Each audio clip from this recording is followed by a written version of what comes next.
With the primary aim of reducing overall costs related to safety, we decided to invest in something that could still accurately detect the presence of pedestrians, but at the same time also the presence of other forklift operators.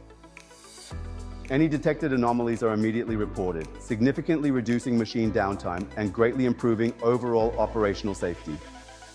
Today, the forklift operator has access to a comprehensive range of crucial indicators that allow them to effectively avoid potential collisions with other forklifts or even accidentally hitting a pedestrian.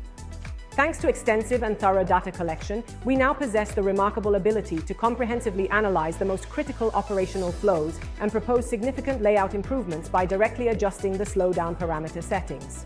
This system allows us to have in real time a view of the plant's traffic plan, so we can intervene at the busiest intersections or with the forklifts that have the highest density of forklift to forklift and forklift to pedestrian interference.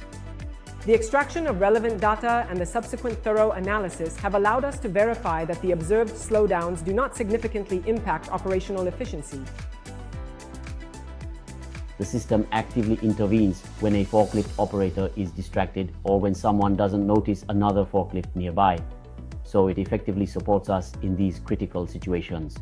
The feedback we've received has all been overwhelmingly positive from the forklift operators because the system genuinely helps them work more safely and efficiently.